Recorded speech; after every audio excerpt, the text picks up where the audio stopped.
Bienvenidos a amigos. un nuevo episodio especial del Fondo Negro. Bienvenido, mi ¿Cómo Cristian. está? Muy bien, muy contento aquí de tener un gran invitado, amigos, el cual vamos a darle una introducción. Pero antes de eso queremos saludarlo. Gerardo Lara, ¿cómo estás? Hola, ¿qué tal? Mucho gusto de estar aquí en este podcast de Fondo Negro. Un saludo. Muchas gracias No, por aceptar la es invitación. un placer tenerte por acá. Creo que ahorita vamos a tocar un tema que mucha gente le va a meter esa adrenalina, esa pizquita de interés a lo que hoy en día es el cine, ¿no? Claro que sí, porque nuestro invitado del día de hoy, que está aquí, Gerardo Lara, pues es un director de cine que tiene una gran trayectoria, varios títulos, varias películas filmadas. Algo muy interesante es que varias películas y bueno, tu ópera prima filmada en Toluca, ¿no? Bueno, puedes decirnos un poco más sobre usted, su primer acercamiento como al cine, cómo empezó. Sí, cómo no. Pues yo creo que la mayoría de la gente que incursiona dentro del cine, digamos un porcentaje muy alto, comienza con ser cinéfilo, comienza con la cinefilia. Que la cinefilia pues no es una afición al cine común y corriente, sino que la cinefilia es un fanatismo por el cine muy fuerte. De alguna manera yo lo heredé de mi padre porque en el comedor de la casa de lo que más se hablaba era de cine. Mi papá sabía mucho de la época de oro del cine nacional y de la época de oro de Hollywood, la clásica, pero de actores y actrices. O sea, una película y sabía quiénes actuaron, entonces, todo perfectamente. Entonces pues, yo crecí oyendo hablar de María Félix, de Ingrid Bergman, de Kim Novak, de Claro, todas esas leyendas del cine mexicano y norteamericano sobre todo. Pero a mí me empezó a dar una curiosidad por ver qué había detrás de la cámara, porque mi papá pues su fanatismo era Sí, a partir ya de la película, ¿no? frente a la cámara. Pero yo decía, ¿y esto cómo lo hacen? ¿O qué cosa? ¿No? Sí, O sea, claro, como toda la magia detrás de, ¿no? La detrás, magia del cine. sobre todo en aquella época en que nadie sabía cómo se hacía el cine, ahorita ya cualquiera lo sabe. Sí, Se claro. perdió algo de ese misterio. Sí, porque ya ahorita es muy fácil ver el making of de la película, ¿no? O todos estos detrás de cámaras, ya sabes cómo lo hacen, pero ciertamente antes era un gran misterio que pues mucha gente no sabía, ¿no? Solamente quien está ya ahí, en el medio, pues podía ya decir, es que así le hacen, ¿no? Y Sí. ya, wow, era como los magos, ¿no? Sí.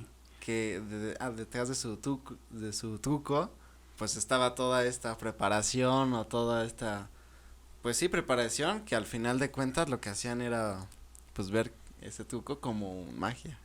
Sí, de ahí viene todo eso de la magia del cine y todos esos eslogans y todo. Exacto. Entonces sí me hice muy cinéfilo. Yo ya a muy temprana edad, a los 15, 16 años, no sabía a ciencia cierta que iba a estudiar cine, pero sabía que algo había ahí, que algo iba a tener que ver y todo. Entonces pues hacía mis álbumes de películas, comencé a conocer filmografía con filmografías completas o casi completas de directores norteamericanos, mexicanos y europeos, y también de otras latitudes, hasta asiáticos, por supuesto. Pero digamos que era la cinefilia, apuntaba todas las películas que veía, comencé a ir al cine prácticamente diario, comencé también a ir a la extinta Cineteca Nacional, la que se quemó, la que se incendió, y total me hice un súper fanático del cine, que me la sabía prácticamente de esa época, todo, y veía todas las películas de todas partes del mundo.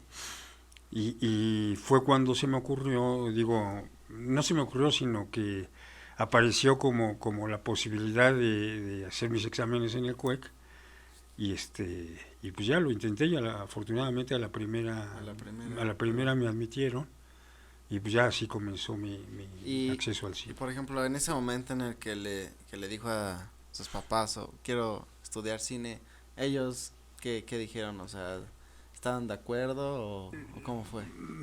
Tardé porque Yo eso como a los 19 años ya fue cuando lo decidí.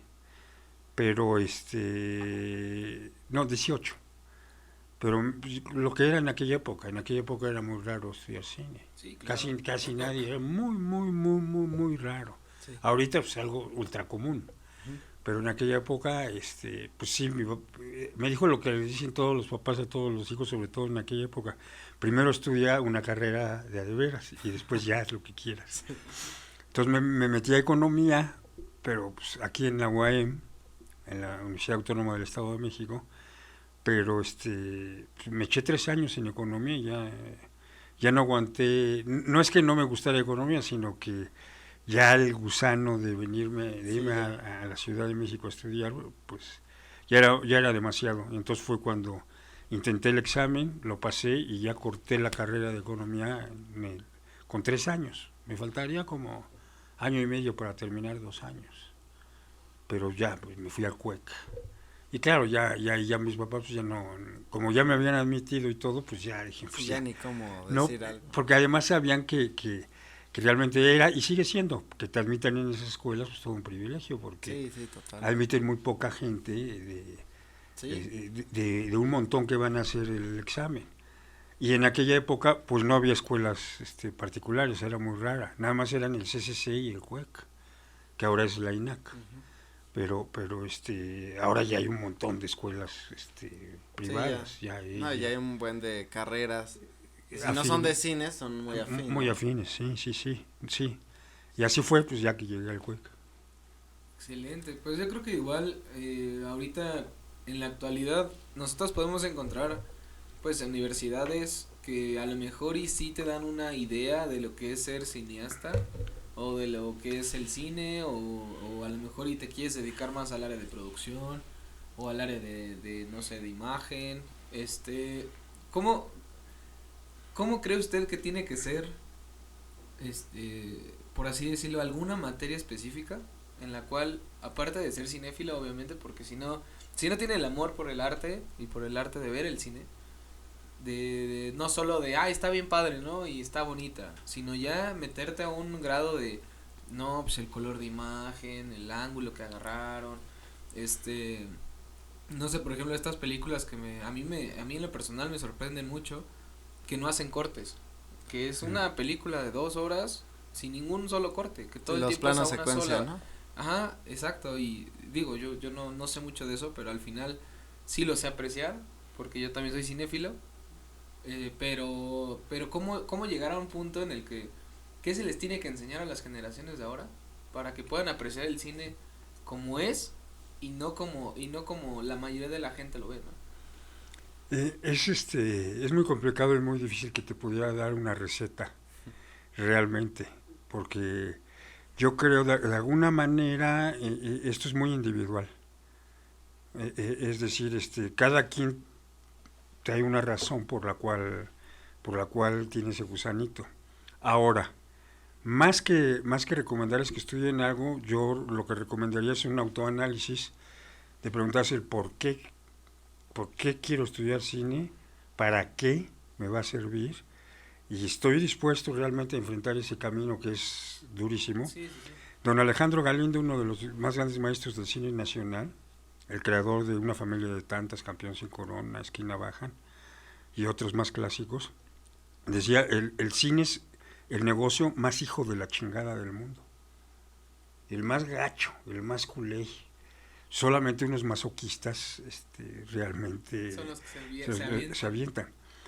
Solo que ahora se ha dado un fenómeno muy particular, que muchos chavos quieren estudiar cine o porque quieren entrar a la alfombra roja con unas mujeres bellísimas, actrices o guapísimos chavos, a la alfombra roja del glamour, o porque sueñan con ganar el Oscar como Iñárritu y aquellos, o ir a Cannes, a los festivales, u otros ganar mucho dinero como Derbez en la taquilla. Entonces yo a quienes piensan eso les desaconsejaría estudiar cine, absolutamente, les diría no es para ti, porque ni vas la posibilidad de que seas un taquillero como Derbez es una en 100,000 millones. Sí, sí, son casos Casos. Ahora, de que llegues a Cannes, contados, de ¿no? que llegues a Cannes, también. También, ¿no? Totalmente. De que recibas el Oscar, también. De que pases por una alfombra roja en un gran festival, también. O sea, y es más, de que filmes una película de largometraje, también. No, o sea, tienes que estar dispuesto. ¿Cuál es la motivación que tiene que tener alguien para estudiar cine? Crear. Crear algo donde no hay nada. Punto. No hay otra. Ya lo demás que pase lo que pase. Pero si no hay esa necesidad creativa, pues de por sí hay muchos obstáculos para esta carrera. De por sí.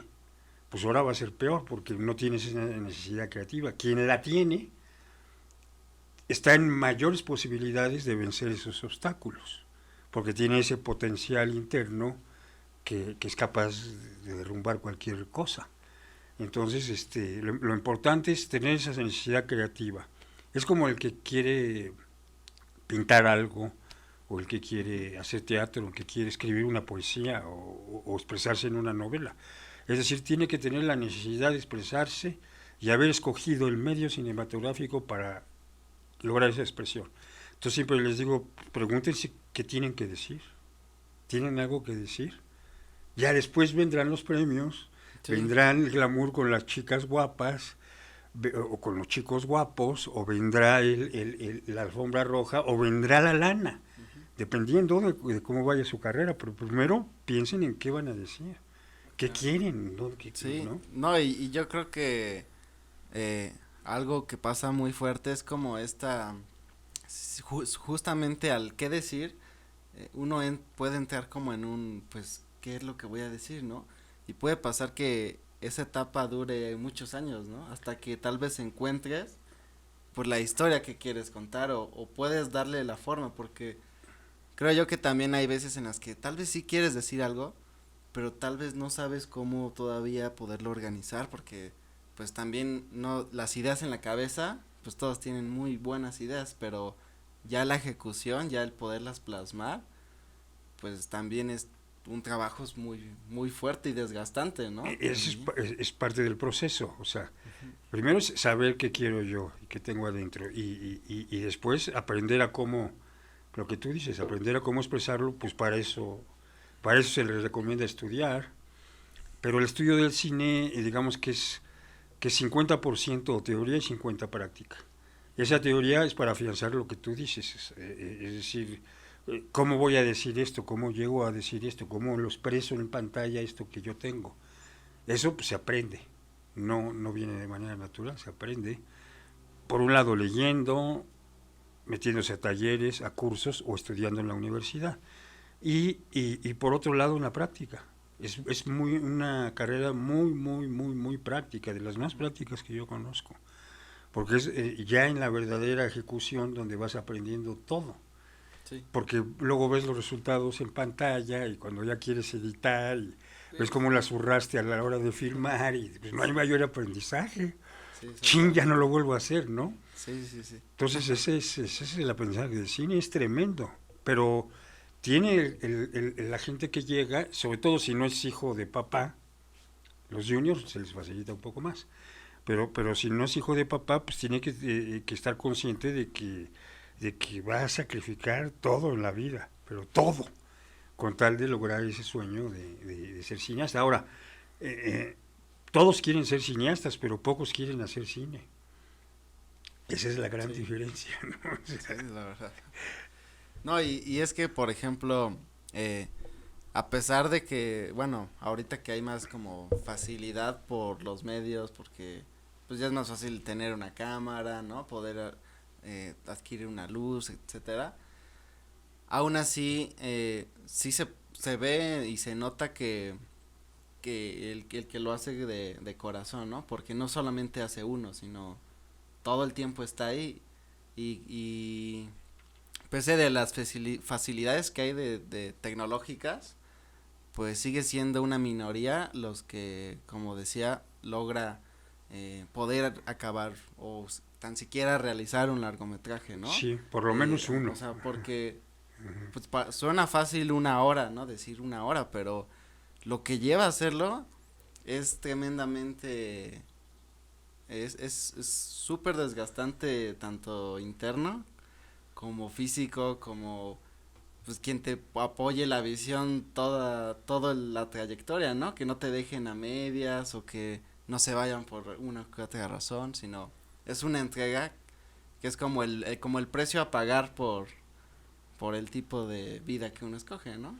Esa es como la cuestión. Sí, claro, y un largometraje muchas veces implica más de un año de trabajo, año y medio o hasta 2, ya con toda la postproducción, ¿no? Sí. Entonces sí es un trabajo muy largo, mediano plazo, digámoslo así, porque tampoco 2 años es el gran tiempo, es relativo, ¿no? Pero ahora que nombras la nueva tecnología, yo creo que eso es fabuloso, porque ahora cualquiera puede tener acceso. En Metacine, nosotros formamos Metacine, que es la compañía que presido, porque consideramos que el cine está en un proceso de extinción, igual que el video, ya no existen materialmente. Ahora lo que existe se le llama la no cosa, o sea, no hay cosas, todo es virtual. Entonces ya no puedes agarrar una cinta ni de video. Ya nada más haces como que la agarras. Sí, no la hay, no existe. Sí, que decían que ya no se filma una película, ¿no? Porque pues ya no hay filme, o sea. Ni se filma ni se graba. O sea, ya no se. Porque no tampoco se hay filma, cinta de video. O no se roda, ya no es voy a rodar una película, es como. Pues a lo mejor un término que ya ahorita pues no se usa, pero ya no se hace eso como tal. Pero digamos que ya por costumbre de extinción vamos a seguir siendo el rodaje, la filmación, pues eso se queda. Pero lo que sí nosotros quisimos poner es que estamos en una etapa más allá del cine, algo que sigue del cine como lo conocimos al menos, se ha transformado muy fuertemente, por eso le pusimos metacine, que es más allá del cine.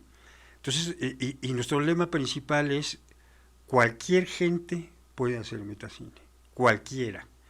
Y de hecho han debutado con nosotros desde chavos de 16, 17 años en su primer corto a mujeres y hombres de 60 que siempre tuvieron el gusano ganas o algo. Pon tú que han escrito cuentos y tal, pero siempre se metieron a talleres y pues decidieron hacer su corto y han debutado a los 60 años en su primer corto. Entonces nosotros decimos la tecnología, la nueva que tú mencionas, es muy afortunada porque cualquiera puede ser metacine. Yo no soy de los nostálgicos perversos que, el cine de 35, cuando agarrábamos el rollo. No, esto nos facilitó muchísimo las cosas. Las facilita de una manera tremenda, además de que las abarata, y hace que ya no solo los de Coyoacán o los de Polanco puedan filmar, sino que cualquiera de cualquier barrio, de cualquier extracción social, pueda expresarse a través de la cinematografía. ¿Por qué le sigo llamando cinematografía? Porque a pesar de que ya no existe la cinta y no se filma, digamos, de manera así precisa como bien dices, se sigue usando el lenguaje cinematográfico para narrar las cosas. Es un lenguaje, el lenguaje cinematográfico, eso hace que siga siendo cine, porque usamos los planos, la pedacería pegada, una cosa con otra, el punto de vista, todo el lenguaje cinematográfico está inmaculado. Lo único que se hizo es cambiar los formatos y facilitar las cosas que antes eran súper complicadas. Siguen siendo complejas. Ahora se añadieron otras complejidades, pero no del nivel de la época en que yo comencé, pues era tremendamente más difícil, más complicado, todo. Sí, no, el hecho de no poder previsualizar la toma que acabas de hacer y que ahora te facilita mira, no. Te ibas al laboratorio. No. Sí, o sea, era ya quedó bien y si como que creíste que sí, pues ya todos confían en tu palabra y digo, ahora ya tienes la opción de, a ver, vamos a verla otra vez. No, claro. Sí, y ya ese hecho te puede salvar toda la película, ¿no? Hay muchas ventajas. Ahora, pues cada quien debe encaminarse conceptualmente en lo que decíamos hace rato, algo que decir, etcétera, etcétera. Pero realmente cada cabeza es un mundo y yo pienso pues que todas las propuestas son válidas siempre y cuando sean sinceras. Claro. ¿No? O sea, vengan de una sinceridad y tal, Entonces es válido cualquier cosa y hay público para todo tipo de cine, ¿no?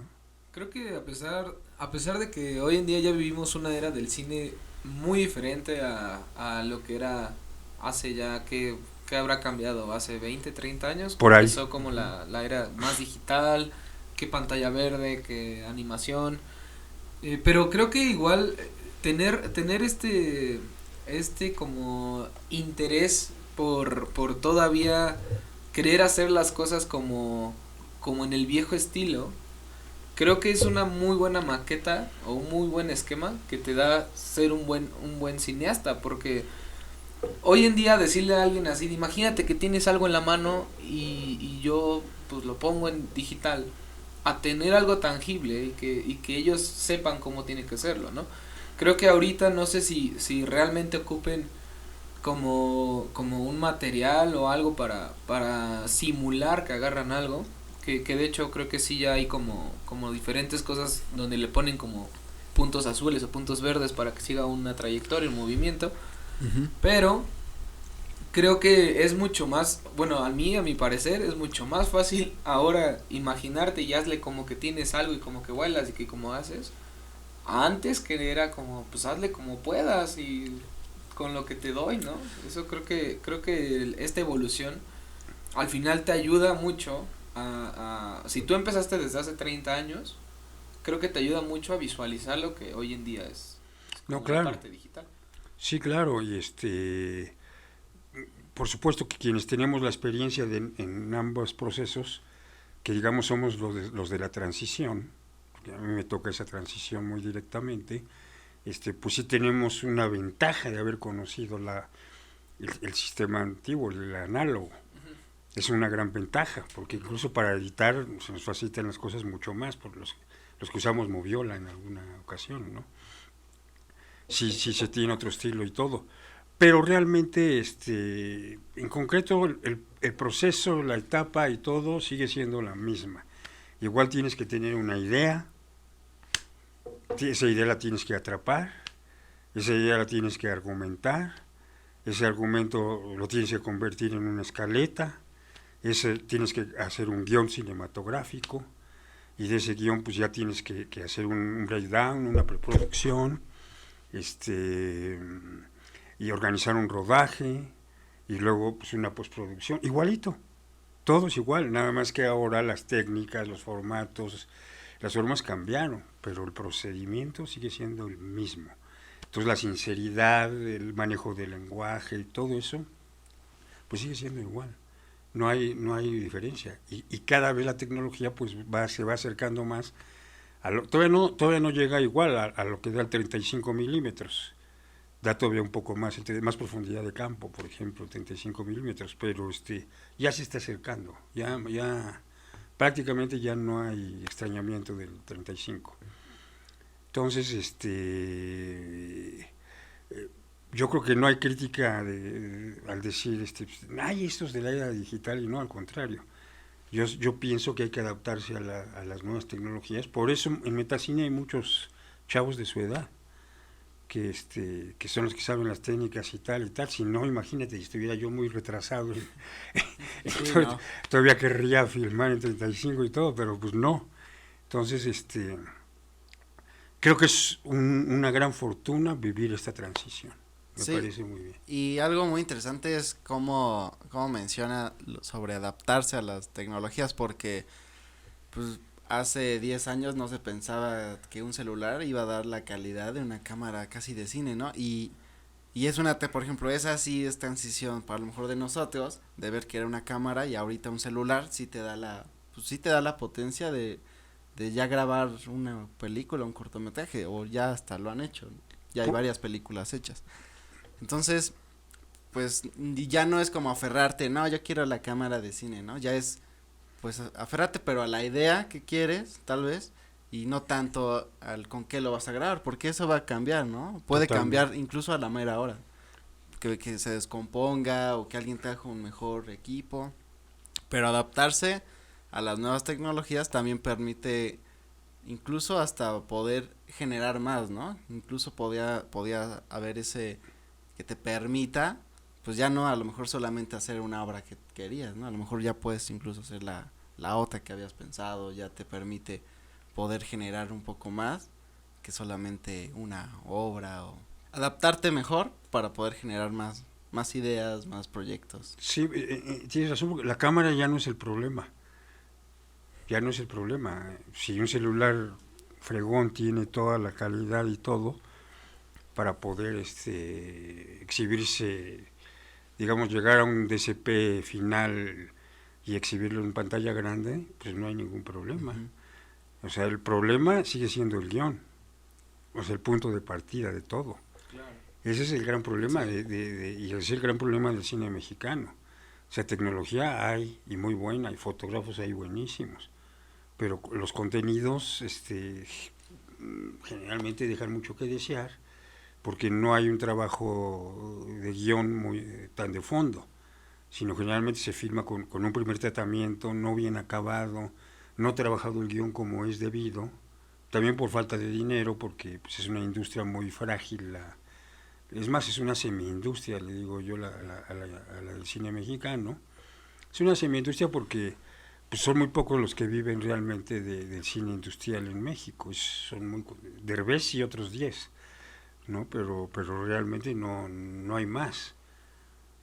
Se vive de otras cosas, de los comerciales, de la academia, de publicidad, de documental, de material didáctico, pedagógico, pero de hacer largos, pues es muy raro el que puede vivir y bien, ¿no? Y porque bien, también, claro.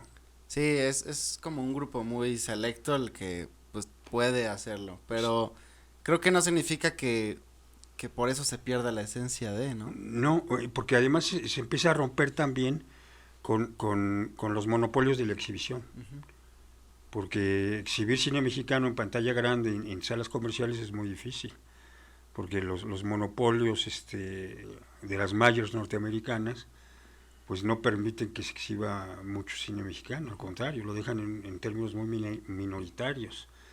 Entonces, las nuevas plataformas de exhibición y de transmisión de materiales, pues también van a ayudar, van a empezar. Antes se consideraba cineasta, por ejemplo, en la Sociedad Mexicana de Directores, a quien tenía un largometraje en pantalla grande. Ahora si haces un largometraje como Roma, que fue hecho para estrenarse en streaming, no fue hecho para estrenarse en pantalla grande, fue hecho para estrenarse en Netflix. Y pues ni modo que no lo consideres cine y cineasta, pues nada más que ya son otras las formas de exhibición, otras las formas de llegar al público, y creo que esto se va a ir afinando cada vez más, hasta lograr que romper ese monopolio de la pantalla grande. Yo creo que la pantalla grande va a subsistir como un privilegio que no hay que dejar, pero obviamente cada vez va a ser más minoritario, como lo vemos ahora. En las salas de Cinépolis y todas esas, pasan la misma película en 50 salas. Pues, ¿qué es eso? Sí, ¿qué oportunidad le da a otras películas? Nada. ¿No? En mi época podías escoger entre 60 opciones. Cuando yo era estudiante del CUEC, me voy a ver una alemana, una polaca, una sueca, o estas norteamericanas. O sea, había para escoger tremendamente. Ahora pues ya no. Por eso pues, tienes que recurrir a la plataforma digital, ¿no? Sí, justamente un tema que acaba de tocar en cuestión de cine mexicano. Realmente nosotros al menos crecimos con un cine mexicano, bueno, en este caso de mis padres fue más como Pedro Infante, que era ya, o sea, un cine que hoy en día uno ve desde blanco y negro hasta ya cuando empezó el color, pero tenía todavía un trasfondo, traía una historia, como usted dice, que hoy en día ya les falta eso, pero creo que es más por la parte de que ahora lo quieren hacer más comercial, como algo vendible, algo como, no sé, por ejemplo, que están haciendo muchas adaptaciones ahora de películas gringas y ahora las transforman a actores mexicanos. Pero la gente que realmente es cinéfila y que ya vio esas películas y de repente ve la misma película pero ahora en mexicano, mucha gente realmente les gusta por el idioma, porque el mexicano como tal, mexicano, del centro de México, por así decirlo, pues le encanta las groserías, le encanta todos los modismos y se sienten identificados y dicen, ah, pues está súper padre, porque me gusta, ¿no? Pero realmente tener una historia copiada, al menos en mi perspectiva, hace que el cine mexicano siga como en decadencia de que ya no puede hacer cosas nuevas, porque realmente como ahorita todo el cine está centrado en películas gringas que, oye, no, es que acaban de hacer esta y esta ganó muchísimo, vamos a hacer una adaptación ahora con cine mexicano. Entonces creo que se ha perdido mucho esta idea de lo que era el cine mexicano de antes, que son unas peliculazas, o sea, realmente uno tiene historia, la verdad es que las disfruta mucho uno, pero ahora tener esta parte de copiar películas americanas para o sea, como transformarlas a mexicanas, pues ya se me hace hasta una falta de respeto, como una grosería, porque estás diciendo que los mexicanos entonces no pueden hacer una película bien, o que no pueden hacer algo nuevo. Y que el público mexicano es medio estúpido. Eso es lo que creen quienes hacen esas películas. Exacto. Qué bueno que tocas eso porque ese cine del que tú hablas, de Pedro Infante, etcétera, pues es el que marca la época de oro de la que se llama la época de oro del cine mexicano, en donde pues todo el mundo estaba esperando la siguiente película de tal actor o de tal actriz, y pues los veías en la calle y era el glamour total y todo, ¿no? O sea, aún son míticos. Te dice mucho que la máxima referencia cultural cinematográfica de México siga siendo aquel cine. Que digas, ¿qué es México? Pues es el Indio Fernández, es Alejandro Galindo, es Roberto Gabaldón, son aquellos cineastas. No es Derbez, no son los de ahorita. La referencia cultural sigue siendo aquella, lo cual marca un vacío desde los años 50 a la fecha. En los 70 hubo una especie como de renacimiento, hubo una luz que luego se apagó cuando llegaron Fons, Casals, Ripstein, que hicieron películas con un sentido social, que como Canoa, como las películas de Fons de los albañiles, o Fue Esperanza y Caridad, que tenían trascendencia social, o Chinchinete por 8 de Retes, que sí atacaba la conciencia de las masas y hablaba de la cultura mexicana. Pero a partir después de los 80, después del cine de ficheras y los 90, que fue una etapa muy, muy baja del cine mexicano, ya en los años 2000, pues el cine mexicano se afresó, se volvió muy yuppie, muy fifí, demasiado fifí.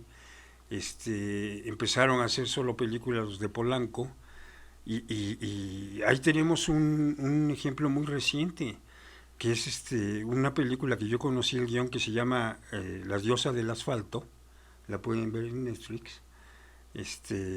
Era un guión sobre los panchitos de aquella época de Santa Fe, de las bandas cuando estaba grueso allí en Santa Fe, antes de que llegaran los fifis. Pero vista y en perspectiva de gente de Coyoacán, de gente que no conoce el barrio. Sí. Y entonces resultó una cosa fresa, chafa, ¿no? Y este es un ejemplo de una cosa que sucede muy, muy comúnmente. Y la otra, la que tú tocas, es importantísima, porque las grandes productoras, entre comillas, de México, es lo que hacen, plagian, porque no adaptan, sino son plagios porque ni siquiera pagan los derechos, las disfrazan con ciertas cosas y todo, pero el argumento central sigue siendo el mismo de estas comedias de éxito de las que tú hablas. No nada más gringas. No te manches, Frida es un plagio de una película alemana, no gringa, alemana, de éxito.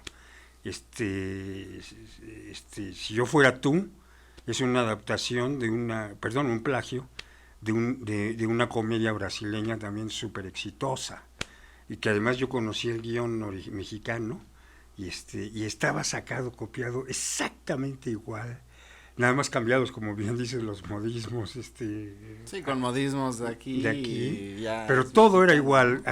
hasta los movimientos de los personajes, todo, nada cambió, ¿no? Bueno, Nosotros los Nobles es un gran ejemplo, es una copia burda, muy burda, del Gran Calavera, de don Luis Buñuel. Y de ahí para el Real, todas las que tú me digas prácticamente que han tenido cierto éxito, las de Derbez todas son copias de comedias argentinas, comedias colombianas, o sea, no tienen una sola cosa original, ¿no? Entonces gente, como te dije, que está de un lado del cine, que nada más lo hace para ganar lana, que no le importa ni la creatividad ni la trascendencia, que desprecia al público mexicano de tal manera pues que le pone la película brasileña de éxito como si fuera original en un engañabobos. Esa es la verdad. Entonces, los chavos nacen con eso. Uf. Sí. O la otra, dicen yo voy a ser como Cuarón. Espérate, ¿tienes lana? Porque pues, todos los que han filmado en Hollywood es porque nacieron ricos. No hay uno solo no hay uno solo que se haya ido a filmar a Hollywood que sea de origen humilde. Ni uno solo mexicano. Ni un solo mexicano. Todos son de cuna de lana. Entonces, esa es la gran facilidad que se tiene cuando se tiene dinero. Pero no hacen cine mexicano, hacen cine gringo, que es muy distinto. Yo tengo una duda, Gerardo. A mí me llama mucho la atención Un Año Perdido. ¿Cómo que nos hablaras un poco de tu ópera prima, pero ¿cómo fue el proceso de esa película? Es decir, ahora que mencionas toda esta época del cine en donde pues sí era muy social, ¿no?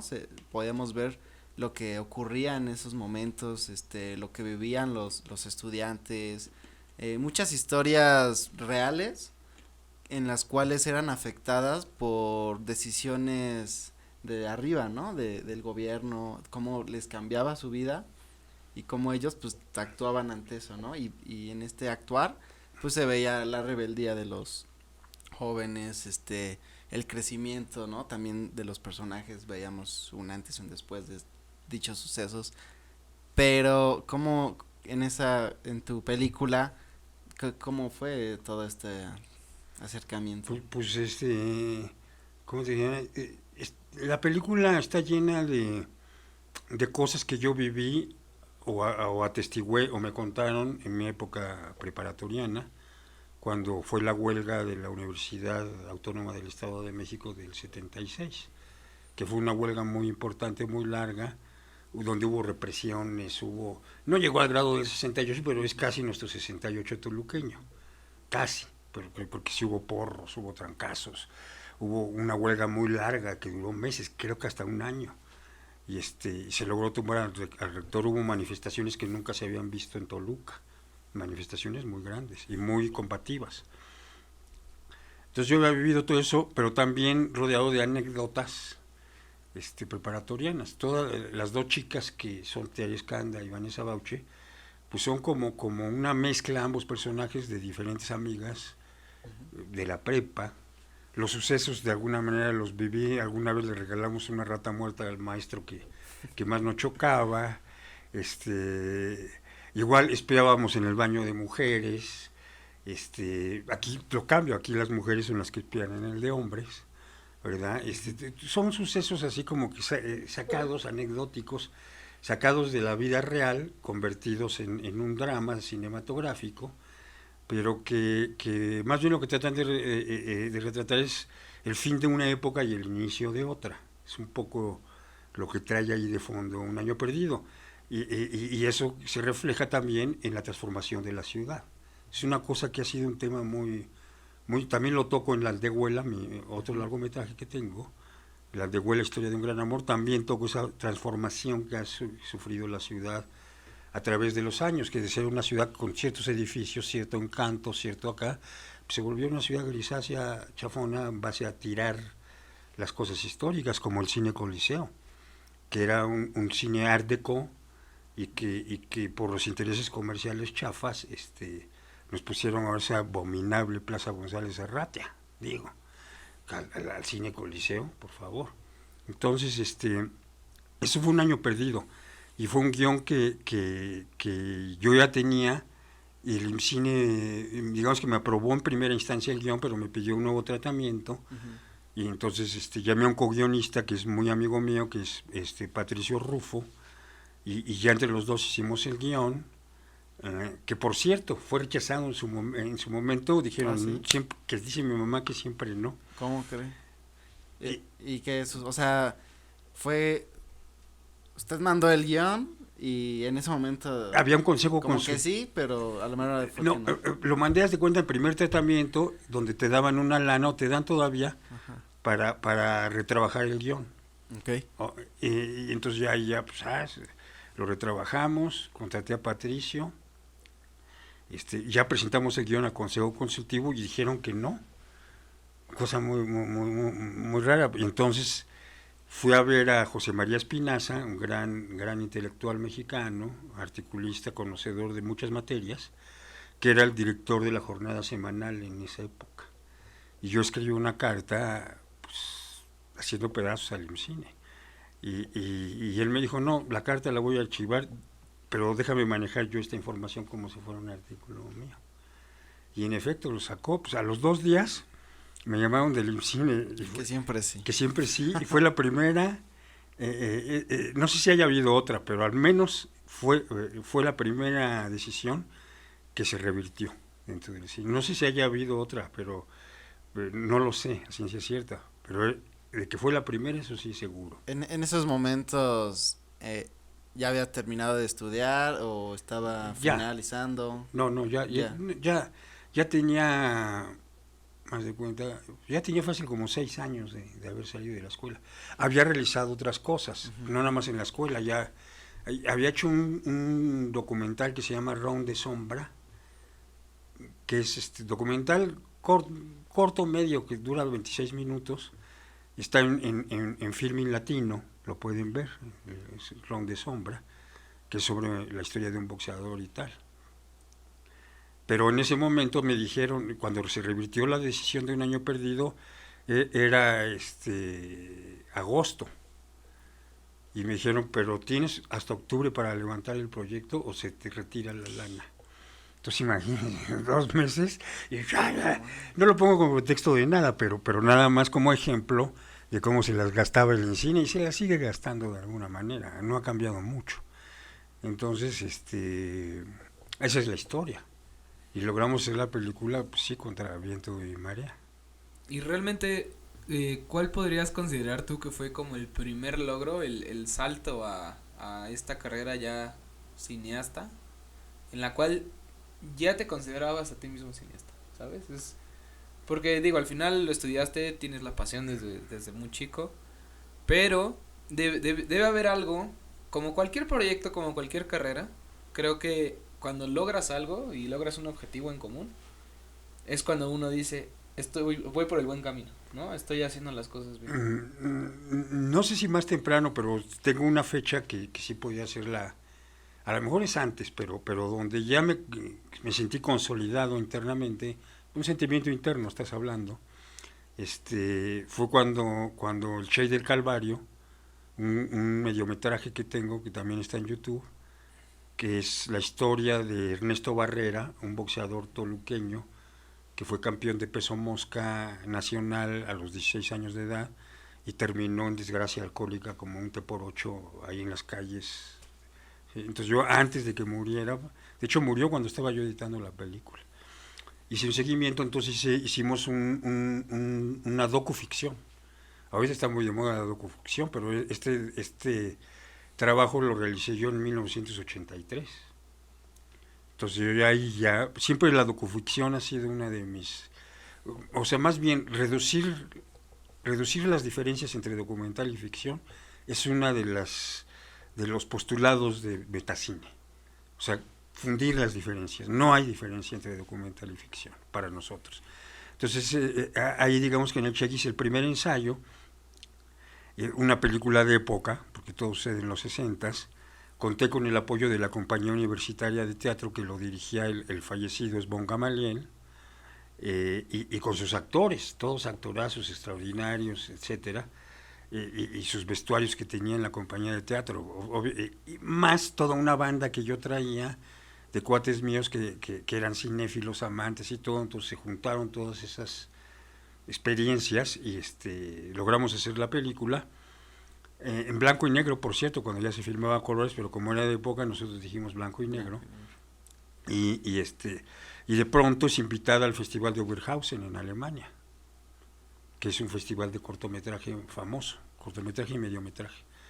Y ahí fue en ese momento, cuando fui a Alemania y después a Gotemburgo, o sea, fue invitado, tuvo una seguidilla de festivales muy buenos ese corto, el Shade de Calvario. Digamos que ahí yo dije, pues sí va en serio esto, ¿no? Y ya después ya hice El Diamante, que es otro mediometraje, también en blanco y negro, también en Toluca, con las mismas gentes, nada más los personajes principales, los protagonistas sí cambiaron, los actores, pero la gente que hizo el crew general, tanto técnico como creativo, fue el mismo. Y muchos de los actores y actrices y los actores, pues también, menos los protagonistas. Entonces, pues ya se fue con esos dos mediometrajes, pues se consolidó muchísima la cosa. Ya después vinieron otras cosas como Lili, que es mi primera experiencia en 35, que es un cortometraje que está dentro de un largo, que son cuatro historias. Ahí debutó Mariano Varo, Rafael Montero, Ramón Cervantes y yo, como digamos, en un largometraje de 35, con mi corto Lili. Digamos que ese fue todo el proceso, pero cuando sentí que la cosa iba, que iba más allá de lo que yo había pensado, fue con el Shake del Calvario. Sí, y algo también muy, pues, interesante fue que justamente el reparto de Año Perdido, bueno, a los años después, pues ahora son como, pues, muy sonados, ¿no? Un ícono también del cine, o sea, digo, en esta época yo creo que también, pues, todos iban como empezando, todavía no había explotado tanto, ¿no? La carrera de todos, y a los pocos años, pues explota, ¿no? Es algo muy curioso. Es el primer protagónico de Thierry Scanda y de Vanessa Bauchi. Ya habían hecho algunas cositas en cortos y eso. Y alguna de ellas había tenido una aparición muy breve en algún largo.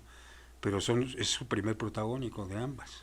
Entonces, y sí, después de eso sus carreras saltaron, cada una por distintos caminos, pero sí se consolidaron fuertemente. Una en la televisión, que es Thierry, y la otra en el cine, que es Vanessa, ¿no? Sí. Y bueno, está Marco Muñoz, que pues, sí, tuvo una carrera ahí más o menos decente, y muchos de Toluca. Bueno, también está Bruno Bichir en la película, y que después hizo una carrera muy grande. Pero también están los mismos que me habían acompañado en mis cortometrajes anteriores, o sea, muchos, los mismos, y amigos y camaradas. Que hace no mucho creo que hiciste una, como que juntaste a todos, ¿no? Y proyectaste, creo que en la Cineteca, de nuevo la película, algo así fue, ¿no? Sí, bueno, en el aniversario de que fue creada, se exhibió tanto en la Cineteca Nacional como en la Mexiquense. Hubo dos exhibiciones muy fuertes, de Un Año Perdido, muy exitosas.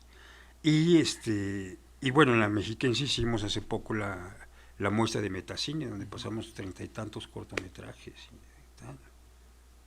Órale, y por ejemplo, en este proceso creativo que existe antes de pues filmar, de ya empezar a grabar,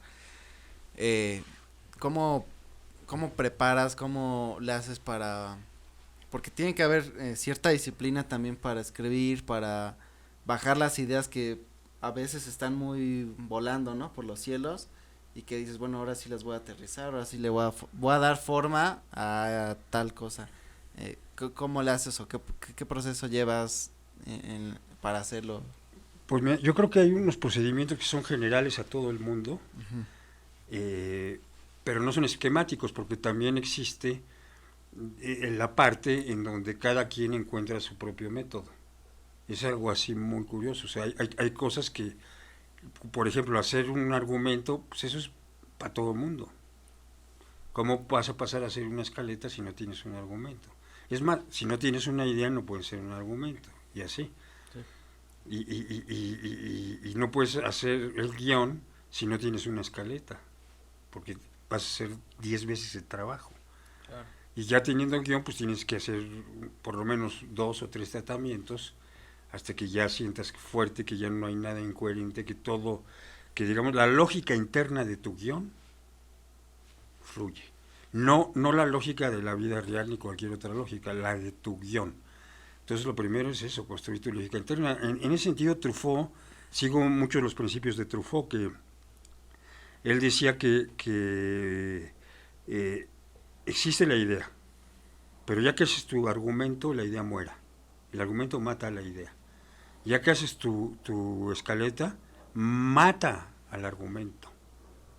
Ya el argumento está contenido adentro, pero ya no existe. Y cuando haces el guión, matas a la escaleta. Ya no existe la escaleta, es el guión. Cuando ruedas ese guión, matas el guión. Ya no existe. Y cuando montas la película, matas al rodaje. Ya no existe. Y ya cuando el público ve la película, mata todo, porque pues, cada cabeza es un mundo e interpreta lo que le estás ofreciendo a su manera muy personal. Entonces, atiendo mucho ese proceso, entonces no me caso con nada. Porque además sé que el proceso del guión es una hipótesis. Aquel que se enoja, guionista, que dice, ay, es que ese director echó a perder mi guión, no tiene ni la menor idea de cuál es la naturaleza del medio, del cine. El guión es un animal vivo que se va a transformar y que como dijera, nunca es definitivo hasta que se filma. No puede ser nada definitivo hasta que se ve. Es más, yo tengo la teoría de que el guión no se termina hasta que se filma. Es así. ¿Por qué? Porque es una obra en tránsito y jamás va a ser una obra acabada. Un guión no es una obra acabada. ¿A quién le sirve? El guión se escribe para los que van a hacer la película, no para que lo lea el público en general. Sí, para eso hay otro tipo de cosas, como a lo mejor en la literatura, pues publicarlo como libro, novela, etcétera, ¿no? Lo has dicho excelentemente. Una novela es para que el público lo lea. Llega a los stands de las librerías o a los medios digitales y el público lo lee. Pero un guión, ¿para qué chingar lo quiere leer el público?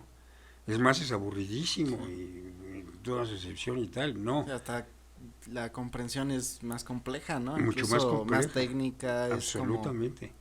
Entonces lo tiene que leer los que saben. Lo primero que tiene que saber un director de cine es leer un guión.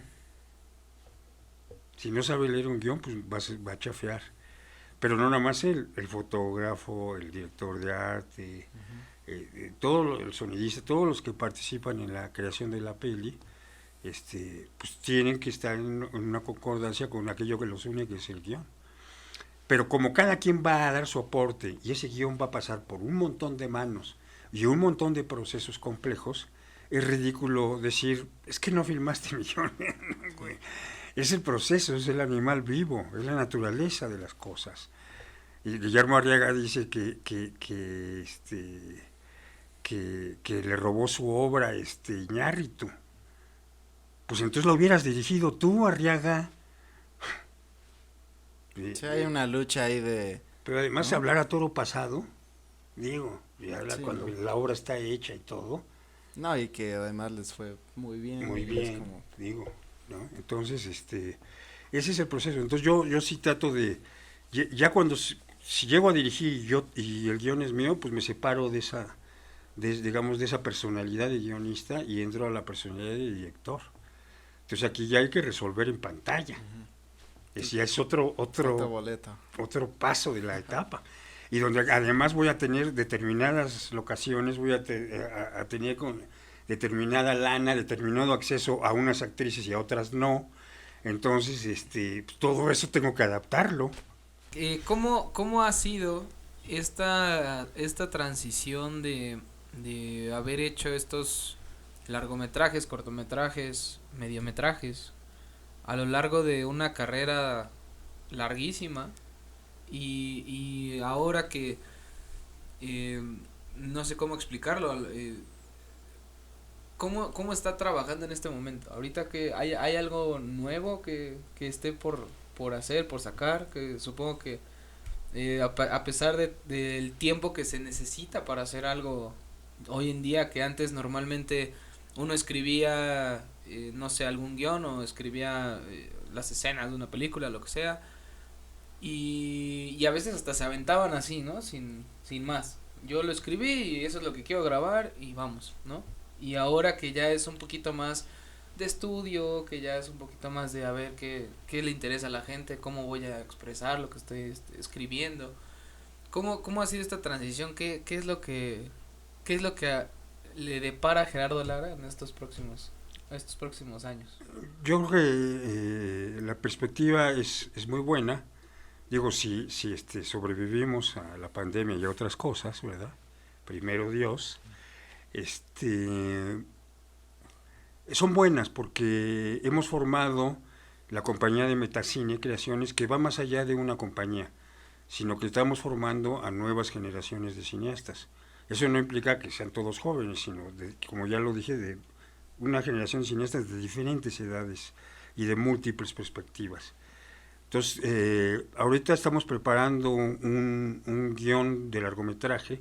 Bueno, ya el guión ya está listo, yo lo escribí. Se llama, voy a adelantarles el nombre, se llama El Lobo de San Jerónimo, va a ser filmada aquí en Metepec. Y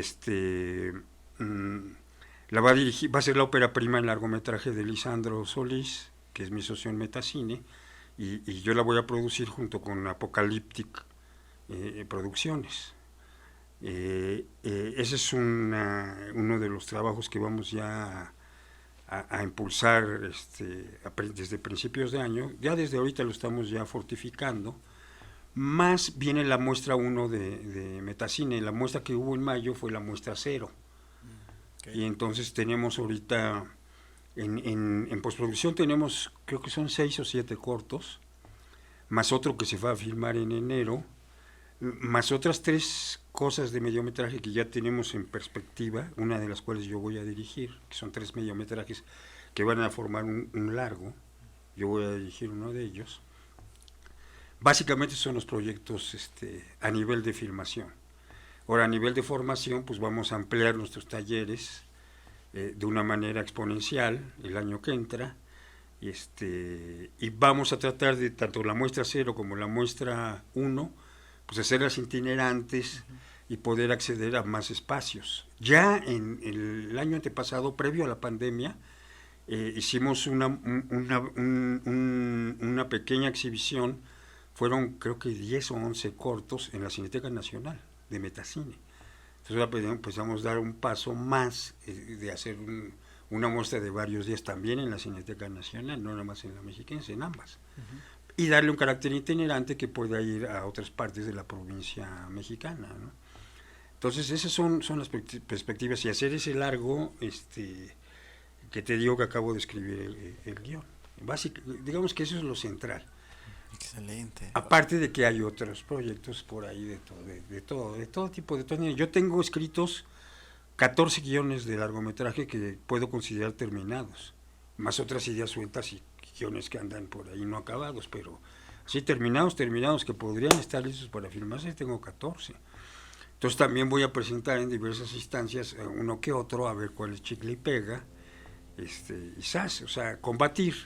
Vamos a seguir combatiendo fuerte, desde una perspectiva más consolidada, puesto que ya hicimos nuestra muestra 1, etcétera, ya Metacine tiene un nombre, y obviamente vamos a meter al Focine, que sustituyó al Fidecine, pues uno o un par de proyectos. También en documental también traigo uno muy fuerte que es sobre discapacidad, pero es un documental ficción que va a ser toda una sorpresa, ¿no? Ya en una nueva oportunidad que ya esté más cerca les hablaré más sobre ese proyecto. Claro, ese va a ser, sí. Es un largo documental que yo voy a dirigir. No, pues está súper bien y bueno, también vamos a dejar por aquí las redes de Metacine para que la gente que esté interesada pues vaya a ver y Claro. pregunte, mande mensaje y ya pues conozca los talleres, todo lo que ofrece, ¿no? Sí. Sí, también vamos a anexar sus redes sociales, para que conozcan, ahora sí que cualquier cosa que llegue en Que las le redes sigan ahí sociales, sí, la que línea. lo sigan, que todo lo que vaya subiendo, ellos estén enterados. Sí, No queda, yo creo, más que agradecerle por haber estado aquí, es un honor y un placer haberlo tenido por acá. Yo creo que vamos a dejarles a los fonditos la oportunidad de que le puedan preguntar algo y cualquier ajá. cosa que tengan duda, desde su trayectoria hasta a lo mejor un consejo, de estas nuevas generaciones, ¿no? Que quieren ser cineastas. Digo que ya viendo este video, obviamente van a saber que Metacine es una de las compañías, si no es que la más grande, Sí, en Toluca, ¿no? esta formación, pero también siento que es de la forma más profesional, porque muchas compañías, puede haber muchísimas compañías, como lo mencionó, pero yo creo que muy pocas están basadas con un estudio como a la vieja escuela, ¿no? Como el Con antiguos. principios, que no se salen solamente de, pues inscríbete y a ver cuándo, entre más alumnos mejor, sino Exacto. más bien entre más puedan expresar lo que quieren o encontrar cuál es su punto exacto Sí, en el encontrar cine. cineastas de corazón, ¿no? Que Exacto, sean. buscar verdades, Exacto. sinceridades desde la perspectiva personal del cineasta, ¿no? A lo mejor lo que es verdad para ti no es para otros, pero tú tienes que expresar la tuya. Y bueno, no somos los únicos, tienes mucha razón, hay muchos cineastas que están surgiendo en todo el país y en particular, hablando de la ciudad de Toluca, hay mucha gente ya inquieta aquí, muchos. Hay una escuela de cine, de la UAM, más otras privadas. Entonces sí, de la cantidad tiene que surgir la calidad. Eso siempre. Si hay 10, es más fácil que surja una buena a que si hay 3, ¿verdad? Ahora, Claro. si hay 100, pues pueden surgir 5 buenas, ¿no? Entonces, nosotros estamos abiertos a todo el mundo, no hay nada de que si piensas esto o piensas lo otro, no, esto es cine y es lo que queremos hacer. No, y algo Exactamente. que me llama mucho la atención es que pues usted desde el principio ha sido muy aferrado y ha mostrado, por ejemplo, en sus historias, muestra la ciudad, ¿no? Toluca, que pues si tú ves, o sea, no se ven muchas películas, ¿no? Y cuando dicen se filmó en Toluca, ni siquiera aparece porque pues son planos en donde no muestran como tal la ciudad, Uh-huh. no muestran lo que hay. Pero en su filmografía sí vemos, conocemos la ciudad. Yo conocí la ciudad de Toluca en el sentido de cómo era antes, con la película, por ejemplo, La Aldehuela. Ajá. Ahí veía la ciudad y decía, órale, ¿a poco así se veía antes, no? Uh-huh. Y es que el cine no solamente es para expresar, digo, también educa, ¿no? También enseña, Y pues también historia. conoces muchas cosas, la Uh-huh. historia, cómo era antes, ¿no? Porque pues a lo largo de los años va cambiando la ciudad, Absolutamente. va en Sí. transformación y luego lo ves en película y dices, órale, o sea, sí te sorprende mucho, ¿no? Y bueno, eso es algo que se me hacía muy interesante mencionar, porque pues así yo le digo que yo conocí cómo se veía, no sé, el centro, ¿no? Antes, hace... Pues, tenemos en la Aldehuela salen muchos lugares de Toluca que jamás se vuelven a ver. Sí, o que no se ven no se ven en Uno de películas, o ellos, el sea, tianguis de la terminal. el tianguis ese sale. Ahí todavía lo filmamos. Tal. Otro, lo que era la cervecería Cuauhtémoc, que ahora es el Monsi, el edificio como estaba. Y así un montón de partes que se extinguieron Sí. y que la película tiene el testimonio absoluto de eso, ¿no? O sea, muchas más, o sea, sí realmente se transformó la ciudad muy fuerte. Sí, entonces, bueno, pues igual les vamos a dejar los enlaces aquí abajo para que puedan pues ver las películas, y si no las están en YouTube, pues que puedan ver en Film Latino, ¿no? Hay algunas Sí, muestras ahí también que pueden ver. sí. En YouTube hay muchas cosas, ¿eh? Ahí que ahí también les recomiendo un documental que es largometraje que se llama Nuestro Amigo Americano, que es sobre la vida de John Huston en México, del gran cineasta americano. Ese es otro Ese largo, también pero está en YouTube. está en YouTube, es largometraje pero documental. Excelente. Pues bueno, fonditos, ya saben, cualquier cosa, por favor, escríbanos aquí, déjenos un comentario, déjenos su pregunta. Nosotros se la haremos llegar a Gerardo. Y bueno, pues ahora sí que agradecerte, de verdad. Gracias, de corazón, Gerardo, muchísimas por estar gracias aquí. por todo. Les vamos a dejar las redes sociales de siempre, que son Facebook, En Instagram, TikTok, escuchar esto en Spotify. donde pueden encontrar cualquier episodio que tengamos arriba en YouTube. Pueden ya escucharlo desde el primero, y este episodio especial también va a estar arriba para que lo puedan escuchar. Para que puedan escucharlo. Muchas gracias, Gerardo, por Gracias estar a aquí. ustedes Gracias por y darnos un poco saludo de a todo tu tiempo. auditorio.